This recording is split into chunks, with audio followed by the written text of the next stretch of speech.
Hey everybody, it's Dr. William Clark here for Leadership Conversations. This is the show where we talk about leadership according to the world that matters to you. I'm so happy that you've taken the time to be a part of this podcast, and I can't thank you enough for tuning in, for listening, for watching, wherever you've been watching all these months, for some of you all these years. I thank you for being a part of this journey. I wanted to take a moment in this particular podcast to talk about, continue to talk about rather, launching a specific venture or a passion project.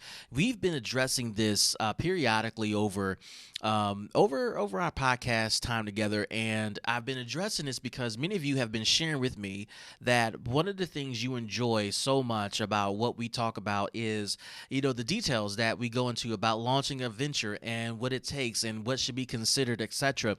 And for those of you that have a passion project, for those of you that have an idea you want to get off the ground, a vision you want to see happen, and this year was the year you decided to make it happen. One, I applaud you. I think the market needs more organizations like yours, and some may argue, there's enough crowded or there's enough organizations crowding out the marketplace, and perhaps that's a reasonable argument to make. But I will also argue to the same persons that there are customers who are looking for your services, and you are the unique voice, you are the unique provider that can respond to that customer.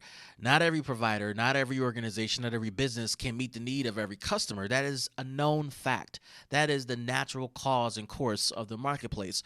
And therefore, if that is true, and if you believe in that, then you should also believe that there is a place for you with your business to operate in the marketplace of your choice. So I do want to stop by and share a couple of thoughts with you when it comes to launching a new venture. There are a couple of things I want to share with you. Number one, you got to know where you're going. I think that is a standard expectation we should have of ourselves.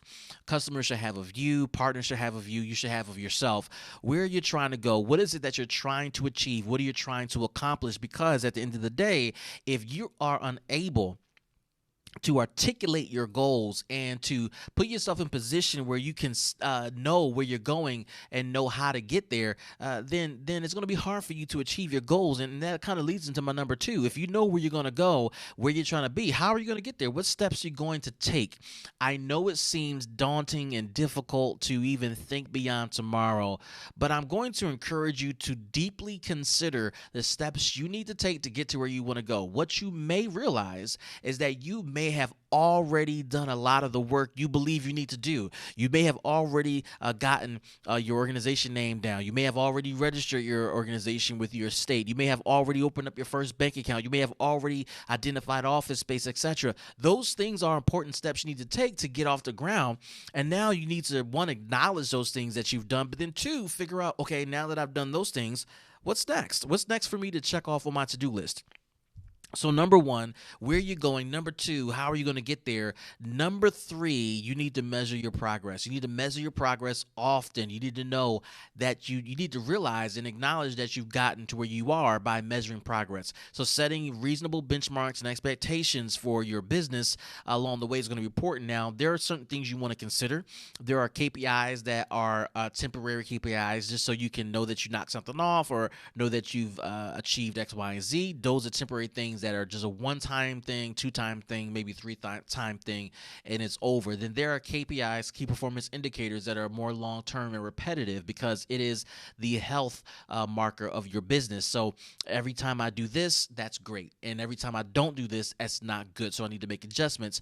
And so every time I do this over and over and over again, this means the business is healthy. That means the customers are satisfied. It means our employees are meeting the market expectations that we are setting for them for their work and for this business. And after you've done all of that and you're measuring your progress, you got to repeat the process, because as a business owner, as a business leader, as an executive, as someone who has a vested interest in some sort of entity, you might find out that you've achieved so much on your to-do list. Now it's time to revisit your goals so that you can keep yourself energized and engaged and pushing the business forward. Without you engaged engaged, without your mind being fully invested, interested in what's going on in the business will suffer, the company will suffer, the employees will suffer, and worst off, your customers will suffer.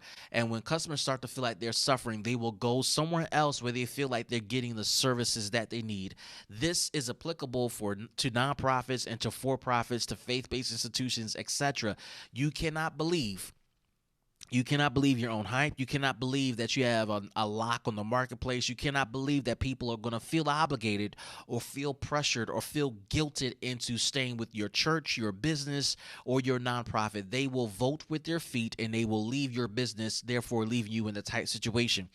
So I share those quick things with you as a quick reminder. Many of you already know these things. Some of you may be hearing this for the first time, and there may be some of you who may have heard it but may have forgotten about it but needed that refresher. I hope this connects with you because it's important for you. It's important for me. It's important for all of us to continue to push forward as we're taking on new ventures. And now, let me just also augment this. As I share this podcast with you. Taking on new ventures is not just for people who are launching a new business, a new nonprofit, a new church. Taking on new ventures may be you within your organization taking on new projects in your existing organization. You're not leaving. You haven't considered terminating your employment, but you may be taking on something new that is inspiring and engaging and interesting and vital to the growth and vitality of the business you're part of. And so as you go on that journey, as you take on that new time on that new project, some of the things I'm sharing with you are just as important because that new project is going to be the life of the business, is going to be the heartbeat of the business, and guess who's running it? You. So with you at the helm, you're still going to have an entrepreneurial attitude about your work. You're going to have an attitude that says, I'm going to go after this. I'm going to give my all. I'm going to invest my time. I'm going to be innovative and creative as much as I possibly can, just as if this was my business. And when you invest that type of time in a business, invest the type of time in a project, etc., it's going to show. People are going to see the results and they're going to recognize you for your contribution. So this is why we have this podcast. It's for all types of people. Small businesses, mid-sized businesses, nonprofits, etc., churches, etc., for people who are leading in some capacity. Perhaps you are leading at the most senior level possible. Maybe you're near the top and you're in the C-suite, or maybe you're in the middle, or maybe you're fantasizing about leading at some point and you're trying to figure out who, what, where, when, why, and how. This podcast is for you. Now, before you leave and log off, I need you to like and share this particular podcast, whether you're watching Instagram TV, LinkedIn, Facebook, YouTube, Twitter, etc. Go ahead and like and share this particular podcast with your network. Let them know about this podcast. Follow me at Dr. William P. Clark on all social media platforms, and go ahead and listen to me on your favorite podcasting platform. I'm there. Engage with me. Leave a comment, and I would love to engage with you to learn more about what you all are working on out there. This is Dr. William Clark for Leadership Conversations, and we'll see you in the next show. Peace.